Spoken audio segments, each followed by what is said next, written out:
I was standing in my driveway in Sacramento, California, staring at the certified letter that had just turned my Tuesday into a bureaucratic nightmare when my neighbor Rick walked over with his dog. The letter said I had 72 hours to remove the solar panels I had just spent $43,000 installing on my roof, or face daily fines of $250. My hands were actually shaking as I read it for the third time, trying to make sense of how something that was supposed to save me money and help the environment had turned into the biggest headache of my 38 years on this planet. "You look like someone just told you your lottery ticket was a misprint," Rick said, letting his golden retriever sniff around my mailbox. "What's going on, James?" I handed him the letter without saying anything. Rick had lived in Meadowbrook Estates for 15 years, 5 more than me, and he had warned me about the HOA when I first moved in. I should have listened more carefully to his stories about them rejecting his fence color and making the Hendersons on Maple Street repaint their shutters 3 times before approving the shade of blue. Rick's expression went from curious to angry as he raid. "You have got to be kidding me. You got all the permits from the city, right? I watched those guys install these panels for 3 days last month. Every single permit," I said, my voice tight. "The city inspector came out twice. California has laws specifically protecting solar installations. I did my research, Rick. I spent weeks making sure everything was legal and by the book. Then how can Brenda possibly think she can make you take them down?" There it was. Brenda Kowalski, the president of the Meadowbrook Estates Homeowners Association, and the bane of everyone's existence in our little suburban development of 230 homes. Brenda was 52 years old, drove a white Lexus SUV with a license plate that read Ho Queen, and had been running the HOA like her personal fiefdom for the past 7 years. She had shoulder-length blonde hair that she wore in that specific style that somehow screamed, "I need to speak to your manager," without her even opening her mouth. And she wore pastel cardigans in every color imaginable, usually paired with white capri pants and sensible walking shoes. "The letter says I violated architectural review guidelines," I explained, taking the letter back from Rick. "It says any external modifications to homes require pre-approval from the HOA Architectural Committee, and that solar panels constitute a significant visual alteration that degrades the uniform aesthetic of the neighborhood." Rick snorted. "Uniform aesthetic. Have you seen the Johnsons' yard on Birch? They have like 8 different garden gnomes and a fountain that looks like a urinating cherub. Apparently gnomes are fine, but solar panels are destroying property values," I said. The absurdity of it would have been funny if I wasn't staring down the barrel of daily fines that would add up to over $90,000 a year if this went on.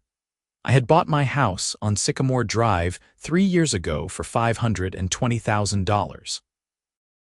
It was a nice 4-bedroom, 3-bathroom place with a decent backyard, good schools nearby, and a reasonable commute to my job as a software engineer at a tech company downtown. The HOA fees were $180 a month, which seemed steep but supposedly covered landscaping of common areas, a community pool, and maintaining the neighborhood entrance with its fancy stone pillars and flowering plants. What I had not realized when I signed those closing papers was that the HOA would become like a second, more annoying mortgage. In my first year, I got a violation notice for leaving my trash cans visible from the street 4 hours past the pickup time. I had been in a meeting and could not leave work early. The fine was $50. 6 months later, I got another notice because the grass in a 3-foot section of my front lawn had developed brown patches during a heat wave. That was $75. The notices always came on the HOA's official letterhead, signed by Brenda in her looping, self-important handwriting, with highlighted sections pointing out which specific covenant I had violated. But this solar panel situation was different. This was not about trash cans or brown grass. This was about a major investment I had made in good faith, following every applicable law, and now being told it was all for nothing. I went inside and immediately called the solar installation company. The receptionist transferred me to Marcus, the project manager who had overseen my installation. "James, hey, good to hear from you," Marcus said cheerfully. "How are those panels working out? You should be seeing some serious savings on your next electric bill." "I might be seeing serious fines instead," I said, and explained the situation. There was a long pause on the other end of the line. "Okay, first of all, take a breath," Marcus said. "This happens more often than you'd think. HOAs have not caught up with solar technology and they freak out about the aesthetics. But here's the thing, California has very specific laws about this. Have you heard of the Solar Rights Act?" "No, what is that?" "It's a California law, Civil Code Section 714, that specifically prohibits HOAs from banning solar panel installations. They can have reasonable restrictions about placement or appearance, but they cannot outright deny you the right to install solar." "You have state law on your side." I felt a wave of relief wash over me, followed immediately by frustration. So this letter is basically meaningless. Well, not meaningless, but it's not legally enforceable. What I'd recommend is writing a response to your HOA citing the Solar Rights Act. Be polite but firm. Let them know you're aware of your rights under state law. Most HOAs back down once they realize they don't have a legal leg to stand on. We can send you some template language that usually works. And if they don't back down, Marcus sighed, then it gets more complicated. You might need a lawyer. But honestly, in my 12 years doing this, I've seen maybe 2 cases actually go to court, and the homeowner won both times. The law is really clear on this. We talked for a few more minutes and Marcus promised to email me some information and sample letters. I hung up feeling slightly better but still anxious. The idea of getting into a legal battle with my HOA was exhausting just to think about. I spent the rest of the evening researching. The Solar Rights Act was indeed very clear. It stated that any covenant, restriction, or condition contained in a deed that effectively prohibited or restricted the installation or use of a solar energy system was void and unenforceable. It allowed HOAs to have reasonable restrictions, but those restrictions could not significantly increase the cost of the system or significantly decrease its efficiency. The law even specified that any litigation to enforce the rights under this section could result in the HOA being responsible for attorney's fees and costs if the homeowner won. Armed with this information, I drafted a response letter to the HOA. I kept it professional and cited the specific California Civil Code sections. I explained that my solar installation was protected by state law, that I had obtained all required permits from the city, and that the panels met all building codes and regulations. I respectfully requested that the HOA withdraw their demand and cancel any associated fines. I printed the letter, signed it, and made copies. The next morning, I drove to the HOA management office, which was located in a small business park about 10 minutes from my neighborhood. The office was run by a property management company called Prestige Community Management, which handled the day-to-day operations for about 15 different HOAs in the Sacramento area. The receptionist, a young woman named Ashley who always seemed apologetic about everything, looked up as I walked in. "Hi, Mr. Patterson. What can I help you with today?" "I need to submit a formal response to a violation notice I received," I said, handing her the letter and keeping one copy for myself. "Can you make sure this gets to Brenda Kowalski and the HOA board?"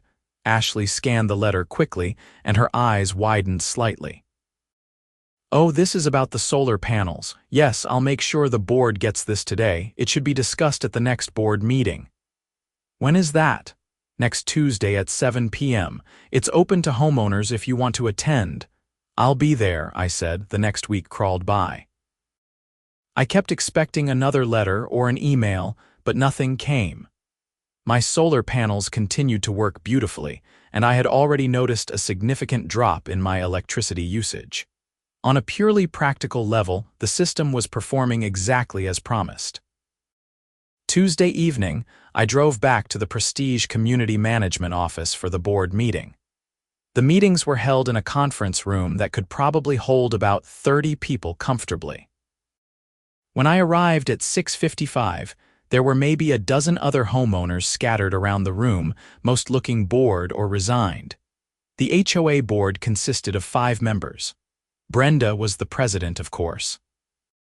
There was also Gerald Morrison, a retired accountant who served as treasurer and always wore polo shirts with little embroidered horses on them. The secretary was Linda Chen, who seemed nice enough but never appeared to have the energy to stand up to Brenda. The 2 general board members were Frank Delacroix, who owned a landscaping business and mostly cared about the HOA's contracts for lawn maintenance, and Patricia Moyer, a real estate agent who constantly talked about property values as if they were a religious concept. Brenda called the meeting to order at 7:03. She sat at the head of the table with a stack of papers in front of her and reading glasses perched on her nose. She was wearing a lavender cardigan over a white blouse, and her expression was already pinched with displeasure. The first 30 minutes of the meeting were devoted to incredibly boring topics. Gerald presented the monthly financial report, which showed the HOA had about $240,000 in reserves and was running a small surplus for the year. Linda read the minutes from the last meeting, which no one appeared to listen to. Frank brought up something about needing to reseed some areas near the community pool, then Brenda shuffled her papers and looked directly at me. Item 7 on the agenda, solar panel violation at 847 Sycamore Drive. I sat up straighter. Several other homeowners who had been zoning out suddenly looked more interested.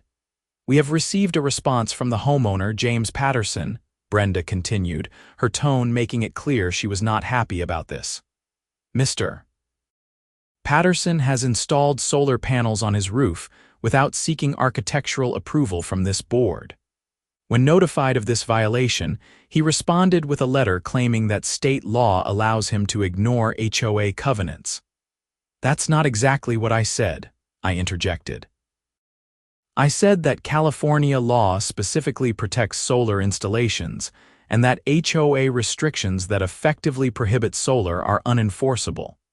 Brenda's jaw tightened. Mr. Patterson, you'll have a chance to speak when I'm finished. Actually, as a homeowner, I have the right to participate in discussions that directly affect me, I said, keeping my voice level. This is an open meeting. A flicker of irritation crossed Brenda's face, but she continued. The board's position is that our CC and RTCS, that's covenants, conditions, and restrictions for those who don't know, clearly require pre-approval for any external modifications. This is not about banning solar panels. This is about maintaining standards and ensuring that any changes fit with the overall aesthetic of Meadowbrook Estates. Mr. Patterson chose to ignore this process entirely. I chose to follow state law, I said, and state law says you cannot prohibit or effectively prohibit solar installations. The Solar Rights Act has been on the books since the 1970s and has been strengthened multiple times since then. Patricia Moyer leaned forward. Mr. Patterson, I understand your position, but you have to understand ours as well. We have a responsibility to protect property values for all homeowners in this community.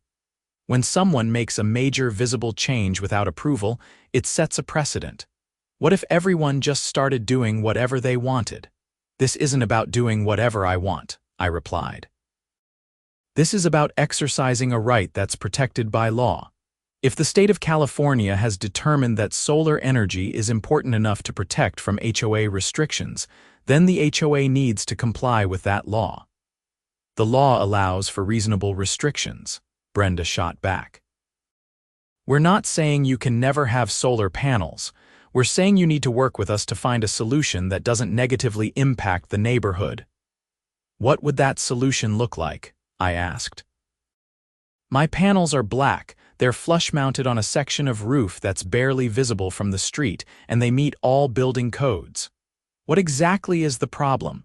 The problem is you didn't ask permission, Brenda said, her voice rising slightly. The problem is you think you're above the rules that everyone else has to follow. I'm not above the rules. I'm following state law, which supersedes HOA rules when there's a conflict. Gerald cleared his throat. I think we should table this discussion and have our attorney review the matter. I'm not familiar enough with this Solar Rights Act to know if it applies the way Mr. Patterson is suggesting. That's a reasonable idea, Linda said quickly, clearly wanting to diffuse the tension. I disagree, Brenda said. We don't need to waste money on attorneys for this. Our CC and Articus are clear. Mr. Patterson is in violation. He needs to either remove the panels or apply for retroactive approval, which the board may or may not grant. And if I don't do either of those things, I asked, then the fines stand, $250 per day until you come into compliance. I pulled out my phone and opened the photos I had saved. I have documentation of the entire installation process. I have all my permits from the city. I have the approval from the building inspector. I have information about the Solar Rights Act. I'm happy to share all of this with the board right now. We don't need to see your documents, Brenda said dismissively. This isn't about city permits. This is about HOA covenants. An older gentleman I didn't know raised his hand from the back of the room. Excuse me, but I've been thinking about getting solar panels myself.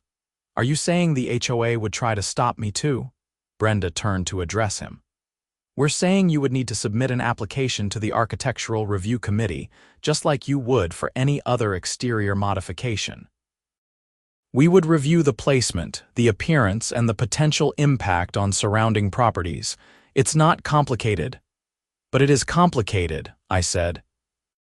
Because you're describing a process that could take months and might result in a rejection, which is exactly what the Solar Rights Act is designed to prevent. The law says HOAs cannot unreasonably restrict solar. Making people jump through endless hoops or potentially denying applications is unreasonable. Are you a lawyer, Mr. Patterson? Patricia asked. No, but I can read the law, and I've consulted with both my solar installer and legal resources. Everything I'm telling you is accurate. Brenda slammed her hand on the table, making several people jump.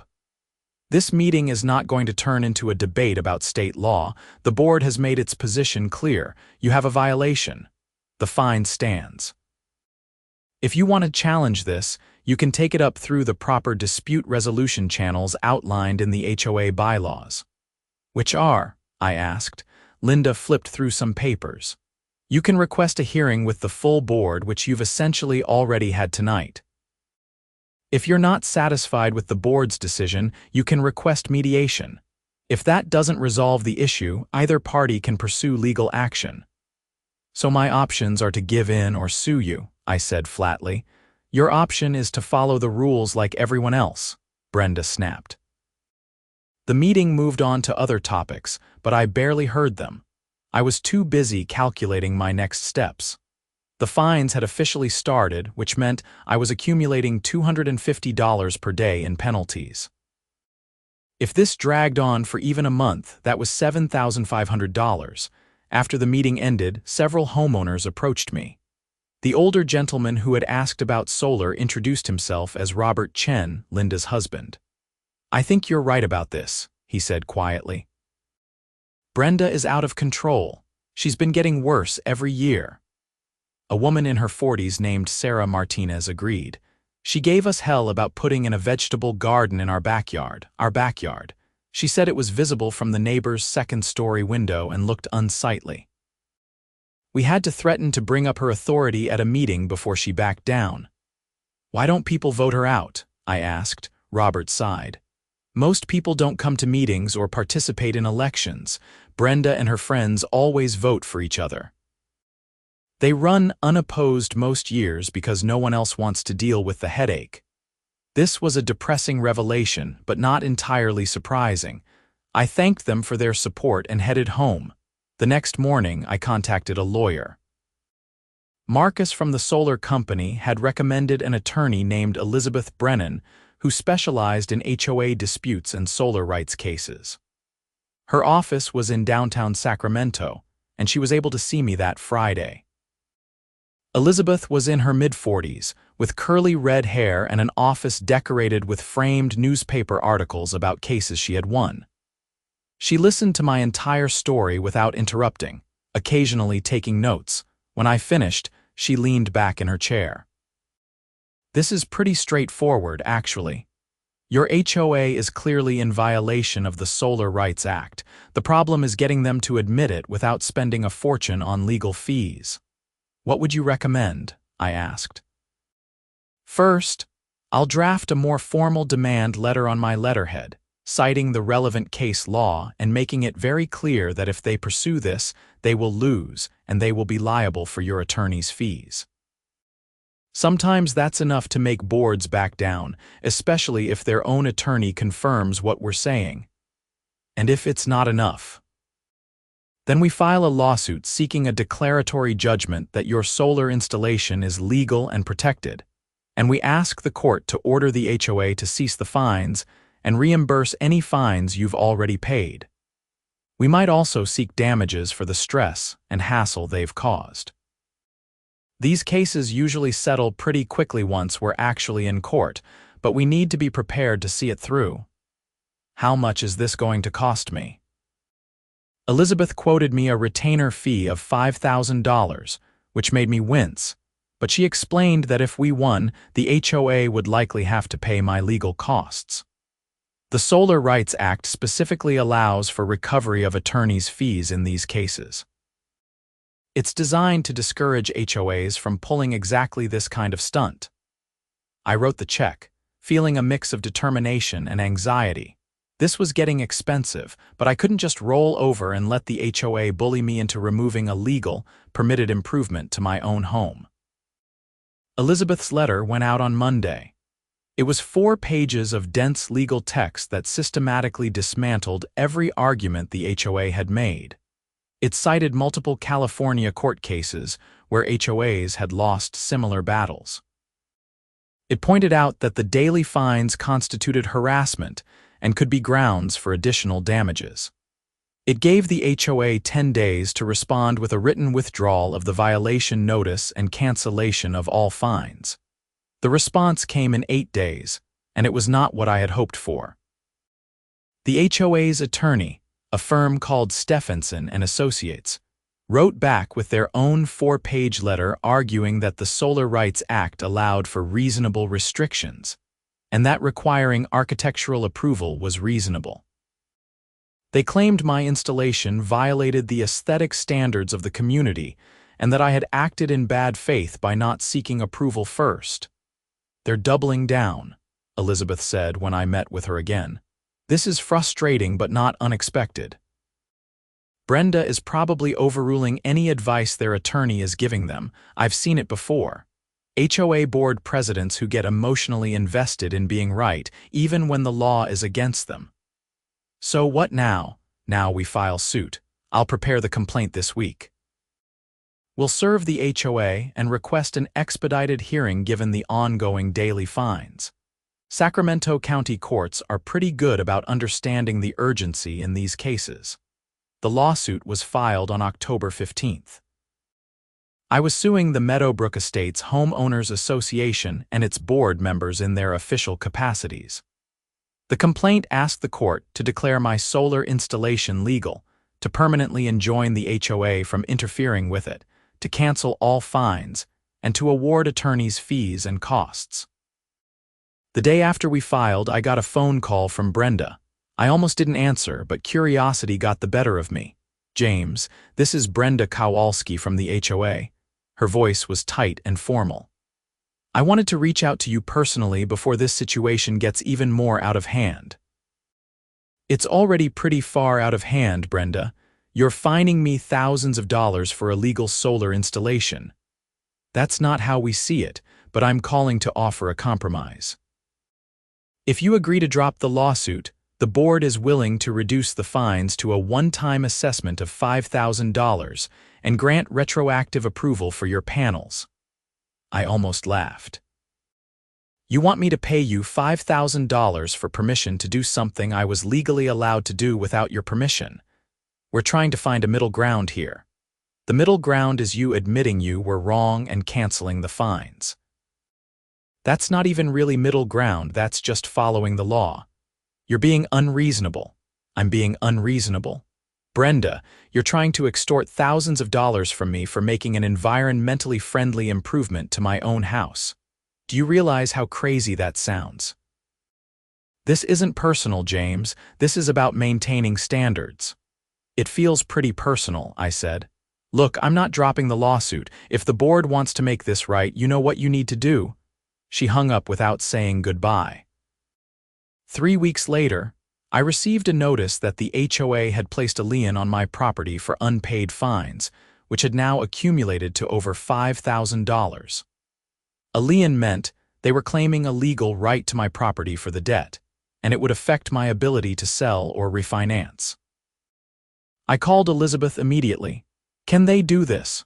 "Technically, yes. HOAs have the power to place liens for unpaid assessments and fines. But in this case, it's going to backfire on them spectacularly. It shows they're acting in bad faith and harassing you. We can use this."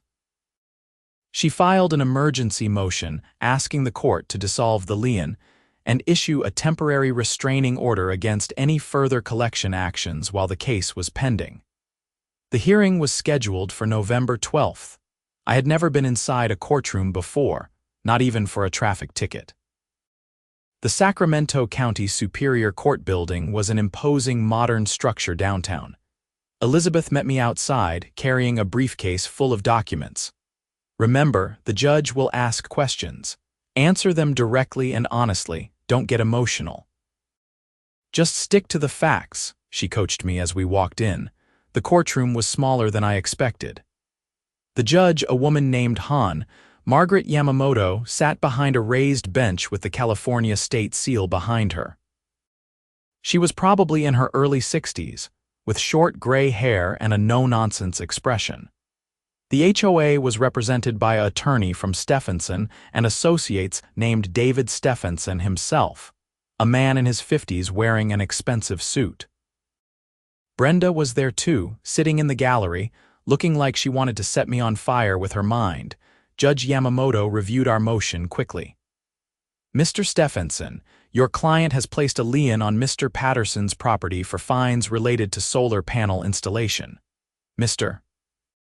Patterson claims these fines are invalid because his installation is protected under the California Solar Rights Act. What's your response?" Stephenson stood. "Your Honor, the Solar Rights Act allows for reasonable restrictions by homeowners associations. The Meadowbrook Estates CC and Articus require architectural approval for external modifications. This is a reasonable requirement that applies to all homeowners equally." "Has your client ever approved a solar installation?" the judge asked. "We have very few applications for solar installations, Your Honor." "That's not what I asked. Have you ever approved one?" Stephenson hesitated. "Not to my knowledge, but that's because the applications we've received didn't meet our standards." "And what are those standards?" "The panels must not be visible from the street, must match the roof color, and must be approved by the Architectural Review Committee." Judge Yamamoto turned to Elizabeth. "Miss Brennan," Elizabeth stood, "Your Honor, Mr. Patterson's panels are black, they're flush-mounted, and while they're technically visible from certain angles on the street, they're not conspicuous. More importantly, the requirement that panels not be visible from the street is exactly the kind of restriction that California courts have found to be unreasonable under the Solar Rights Act. In multiple cases, including Tesoro del Valle Master Homeowners Association and CC Venture 21 versus Rancho Mission Viejo, courts have held that restrictions that effectively prevent solar installations are unenforceable. The judge looked at a document in front of her. "Mr. Patterson obtained all required city permits before installation." "Yes, Your Honor," Elizabeth said. "We have copies of all permits and the city inspection approval." And Mr. Stephenson, did your client ever attempt to work with Mr. Patterson on a compromise before issuing fines and placing a lien? Your Honor, Mr. Patterson refused to engage with the architectural review process because he was following state law that says he doesn't need your approval, the judge said dryly. I'm inclined to grant the temporary restraining order and dissolve the lien. The Solar Rights Act is very clear, and I don't see how requiring approval that could be arbitrarily denied is a reasonable restriction. Stephenson tried again. Your Honor, if we set a precedent that homeowners can ignore the architectural review process whenever they claim a state law applies, it undermines the entire purpose of homeowners associations. The purpose of homeowners associations is not to violate state law, Judge Yamamoto said sharply. If the California legislature has decided that solar energy is important enough to protect from HOA restrictions, then HOAs need to adapt their processes accordingly. I'm issuing the TRO and dissolving the lien. We'll have a full hearing on the merits in 30 days. Mr. Stephenson, I strongly suggest you advise your client to settle this case. They're not going to win. I felt a surge of relief so strong I almost got dizzy. Elizabeth squeezed my arm briefly as we stood outside the courtroom. She was smiling. That went very well. Judge Yamamoto is good on these issues. She's ruled in favor of homeowners in several HOA cases. So what happens now? They have 30 days to either settle or prepare for a full trial. My guess is they'll settle. Their attorney heard the same thing we did. The judge basically told them they're going to lose, but Brenda was not a reasonable person. Over the next 4 weeks, things got weird. I started receiving violation notices for the most petty things imaginable. My mailbox was apparently 3 inches out of alignment with the street. There was a tiny oil stain on my driveway. The numbers on my house were the wrong font according to the neighborhood standards.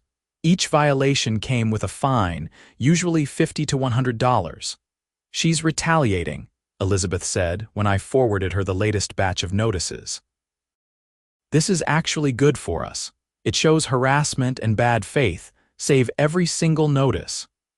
The other strange thing that happened was that my neighbors started choosing sides. Some people were supportive. Rick and his wife brought over a casserole and told me to hang in there. Robert and Linda Chen, even though Linda was on the HOA board, privately told me they hoped I won.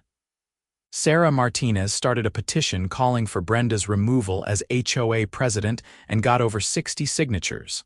But other neighbors were hostile.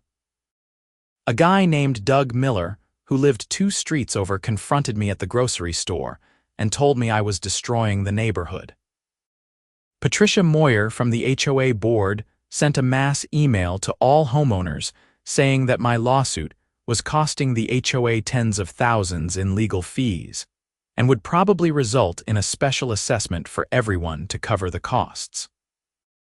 The email made me sound like a selfish jerk who was hurting everyone else. I drafted a response email explaining my side, but Elizabeth advised against sending it. Don't engage. Let them look petty. You look reasonable by staying quiet. The trial date was set for December 17th. As it approached, Stephenson reached out to Elizabeth with a settlement offer. The HOA would drop all fines and agree not to interfere with my solar panels if I agreed to pay $3,000 toward their legal fees, and signed a statement acknowledging the HOA's authority to enforce architectural standards. They want me to pay them, I asked Elizabeth incredulously.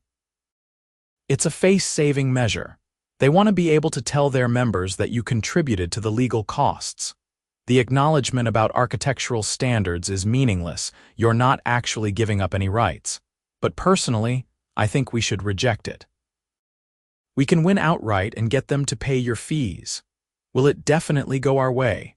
Nothing in law is 100% certain, but based on Judge Yamamoto's comments and the case law, I'd say we have a 95% chance of winning. I thought about it. Part of me wanted to just end this and move on with my life. But another part of me was angry at the principle of paying these people anything when they had been the ones in the wrong from the start. Let's go to trial, I said. Elizabeth smiled. I was hoping you'd say that. The trial took place on a cold December morning. The courtroom was more crowded this time. Several of my neighbors showed up, including Rick and Sarah and the Chens. Brenda was there with Gerald and Patricia from the board. Frank and Linda were notably absent. The trial itself was less dramatic than I had expected. Elizabeth methodically presented our case. She entered all my permits into evidence. She called me to testify about the installation process and how I had specifically researched the legal requirements before proceeding. She called Marcus from the solar company, who testified about the Solar Rights Act and how it was standard practice in the industry to rely on it rather than seek HOA approval. Stephenson's case was weaker. He called Brenda as a witness, which turned out to be a mistake. Under Elizabeth's cross-examination, Brenda got defensive and emotional. Mrs. Kowalski, has the Meadowbrook Estates HOA ever approved a solar panel installation? Elizabeth asked. We've never had a properly submitted application, Brenda answered. That's not what I asked. Have you ever approved one, yes or no? No. Have you ever even had the Architectural Review Committee meet to discuss the possibility of approving solar panels? Not formally, no. So despite the fact that California has strong policies encouraging solar energy, your HOA has never once approved a solar installation in its entire history. We haven't had appropriate applications, Brenda repeated stubbornly. What would an appropriate application look like? One that meets our standards for aesthetic compatibility. And those standards are what, specifically? Brenda fumbled with this. It became clear that the HOA didn't actually have written standards for solar panels. They just rejected anything they didn't like. Elizabeth pressed further. Mrs. Kowalski, are you aware that the California Solar Rights Act specifically prohibits restrictions that significantly increase the cost or decrease the efficiency of solar installations? I'm aware there are laws about solar panels. And are you aware that requiring panels to be invisible from the street, as your architectural guidelines suggest, would make most installations impossible or prohibitively expensive? I don't think that's true. But you're not a solar energy expert, are you? No. In fact, you don't like solar panels at all, do you? Stephenson objected, but the judge allowed the question. Brenda's face flushed. I think they're ugly and they make neighborhoods look like industrial zones. It was a damaging admission. Elizabeth moved on to the retaliatory violation notices, entering all of them into evidence and asking Brenda if it was normal for the HOA to suddenly find multiple violations with a homeowner who had previously been in good standing. We inspect properties regularly, Brenda said defensively. So it's just a coincidence that Mr. Patterson received 7 violation notices in the month after he filed his lawsuit, when he had received only 2 in the previous 3 years. We're more vigilant now. Judge Yamamoto interrupted. Mrs. Kowalski, that's not really answering the question. The trial lasted a full day. At the end, Judge Yamamoto said she would issue a written ruling within 2 weeks. Those 2 weeks felt longer than the previous 2 months combined. I checked the court website obsessively, looking for the ruling. Christmas came and went. I spent it with my parents in San Diego, trying not to constantly talk about the case even though it was all I could think about. The ruling was posted on January 3rd. Elizabeth called me at 9 in the morning. We won, complete victory. I sat down heavily on my couch. Really. The judge ruled that your solar installation is protected under the Solar Rights Act, that the HOA's restrictions are unreasonable and unenforceable, and that their attempt to fine you and place a lien was improper. She's ordering them to reimburse you for any fines paid, to pay your attorney's fees, and she's issuing a permanent injunction preventing them from interfering with your solar panels. Oh my God. It's a really strong ruling, James. The judge didn't mince words. She said the HOA acted in bad faith and that their actions appeared to be motivated by personal animus rather than legitimate concerns about property values or aesthetics. What happens next? The HOA has to pay us. If they don't, we can go back to court for enforcement, but they'll pay. They don't have a choice.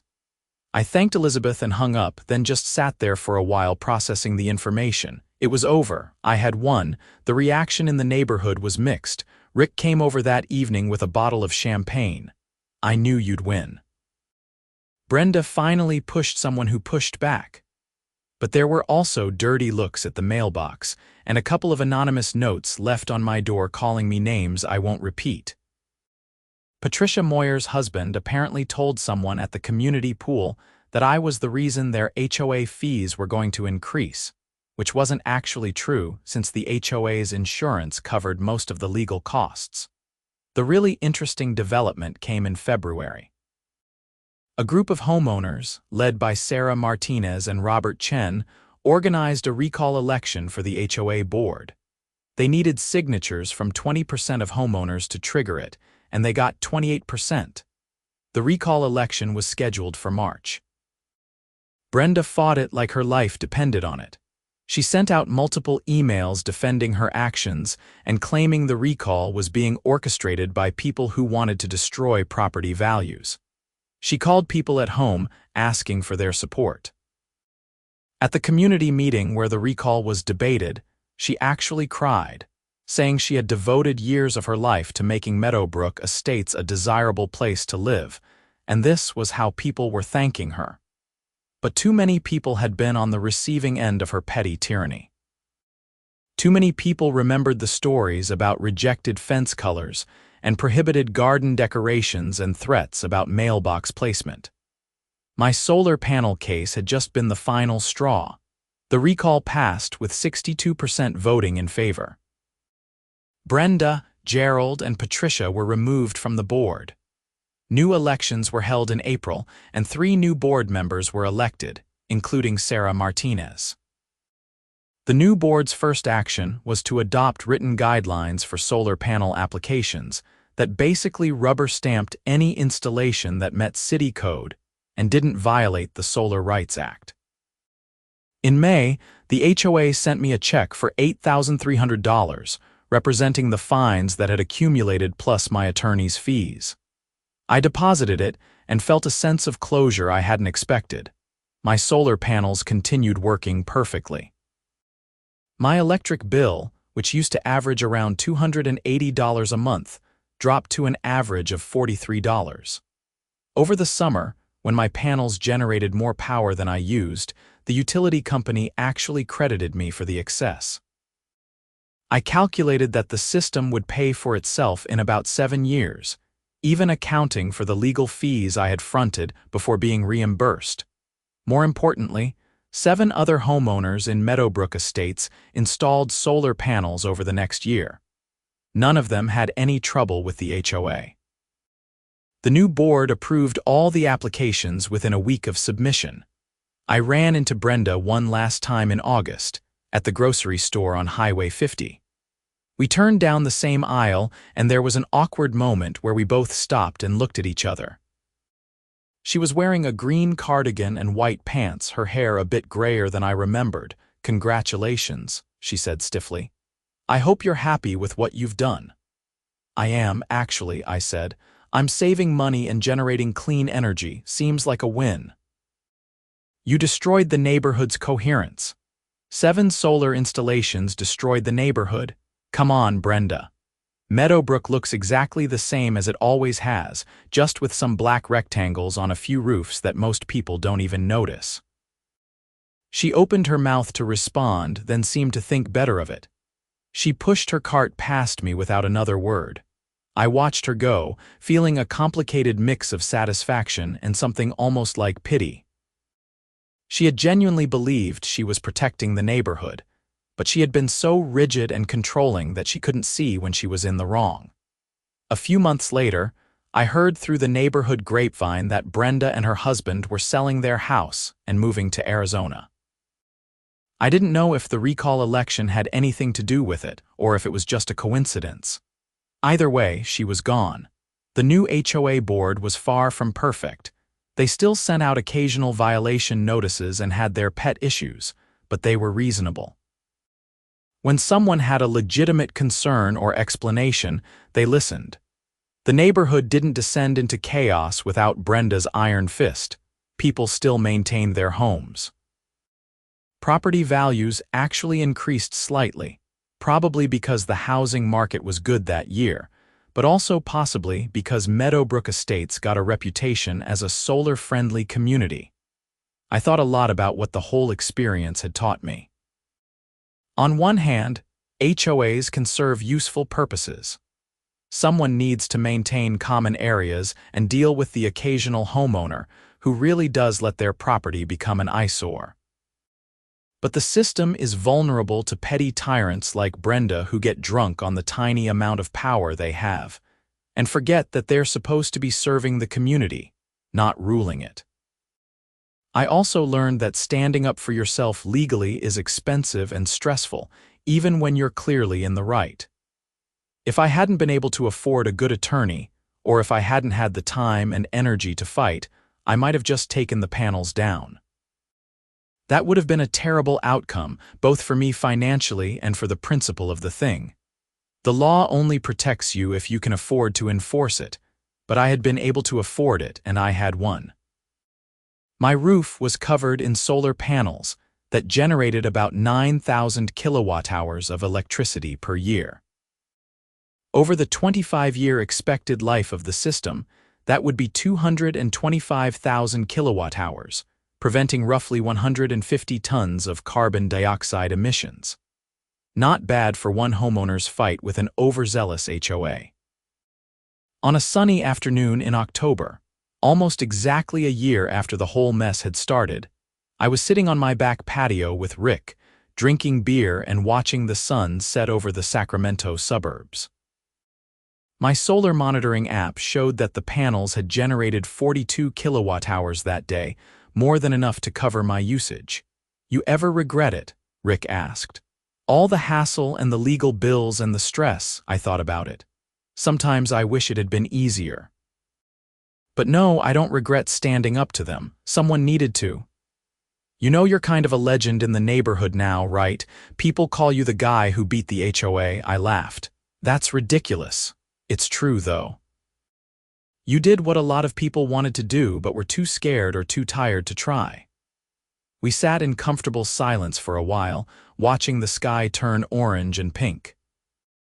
My house was paid for with clean energy, my electric bill was negligible, and I had learned more about California property law and HOA governance than I ever wanted to know. The story could have ended there, neat and tidy. But in November, I got a phone call from a reporter at the Sacramento Bee. She was doing a story about HOAs and solar energy in California, and someone had given her my name. "Would you be willing to be interviewed about your experience?" she asked. I hesitated. Part of me wanted to just move on and forget the whole thing.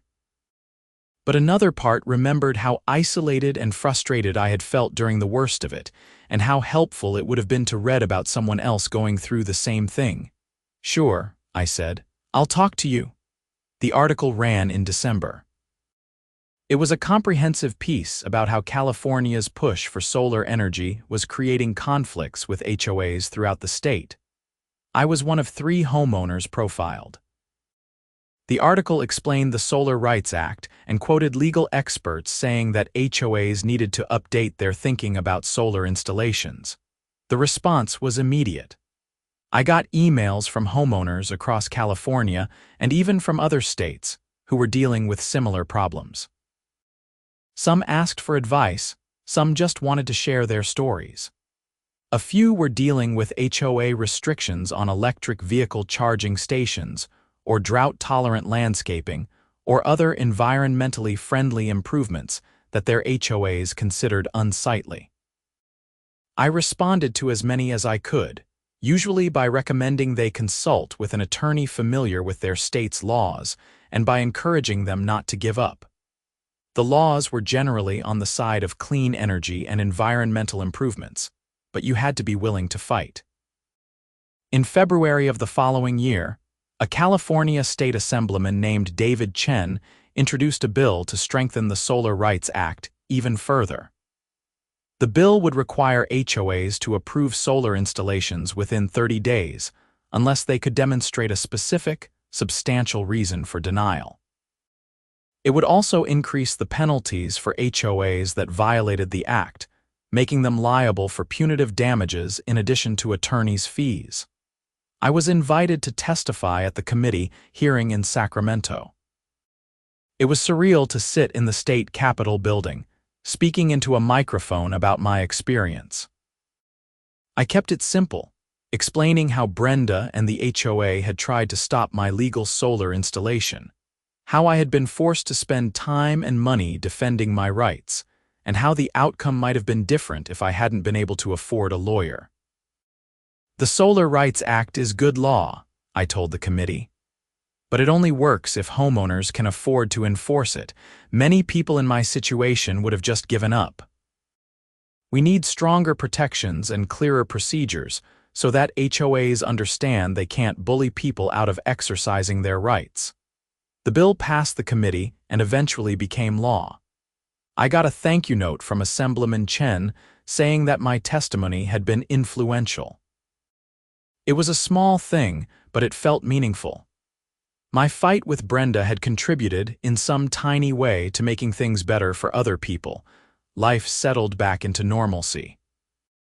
I kept working at my tech job, kept maintaining my house, kept going to the occasional HOA meeting to make sure the new board stayed reasonable. My solar panels hummed along, generating power and saving me money. I started dating someone I met through a friend, a woman named Andrea who worked as a teacher. On our third date, I told her the whole HOA story. She laughed in the right places and got appropriately outraged in others. "So you're telling me you're a crusader for solar justice?" she teased. "I'm telling you I'm stubborn and I don't like being pushed around by middle-aged women in cardigans," I said. "Good to know. I'll keep my cardigan collection small." We got serious pretty quickly. By summer, she was spending most nights at my place. She loved the solar panels, particularly the part where our electric bill was almost nothing, even running the air conditioning constantly during Sacramento's brutal July heat. "We should get an electric vehicle next," she said one evening. "Really lean into the whole clean energy thing." "I think the HOA has had enough of my environmental initiatives for a while," I joked, but she was right. We ended up buying a used electric car and installing a charging station in my garage. The new HOA board approved it without any fuss. Times had changed. Looking back on the whole experience from the distance of a couple of years, I could see it more clearly. It had never really been about solar panels or property values or neighborhood aesthetics. It had been about control. Brenda had built her identity around being the guardian of Meadowbrook Estates, the enforcer of standards, the protector of order. When I challenged that control by installing something she didn't approve of, even though I had the legal right to do it, she had responded like I was attacking her personally. The thing was, HOAs attract people like Brenda. They attract people who like rules and order and having authority over others. Sometimes those people use that authority responsibly, but often they don't. They use it to micromanage and nitpick and enforce their personal preferences as if they were laws. The only real check on that power is either voting them out, which requires organization and engagement from apathetic homeowners, or fighting them legally, which requires money and time. Neither solution is easy, which is why people like Brenda can stay in power for years, making everyone's lives a little bit worse. But the fight had been worth it. Not just for me, not just for the money I saved on electricity, but because it had forced a change. It had removed a tyrant from power and replaced her with people who actually wanted to serve the community. It had made Meadowbrook Estates a better place to live. And my solar panels were still there, black and shiny on my roof, generating clean power from the California sun, exactly as they were meant to. Every time I looked at them, I felt a little spark of satisfaction. I had been right. The law had been on my side, and I had won.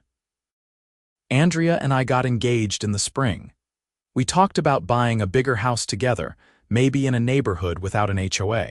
But ultimately, we decided to stay in Meadowbrook Estates. The HOA was reasonable now, and we had invested a lot in making my house energy efficient and comfortable. Plus, I had fought for the right to live here on my own terms. I wasn't going to let the memory of Brenda Kowalski chase me away from my home. The solar panels were staying, the electric vehicle charger was staying, and I was staying. That felt like the right ending to the story. Not dramatic, not revolutionary, just a guy living in his house with his solar panels and his reasonable electric bill, having stood up for himself when it mattered and come out the other side. Sometimes that's enough.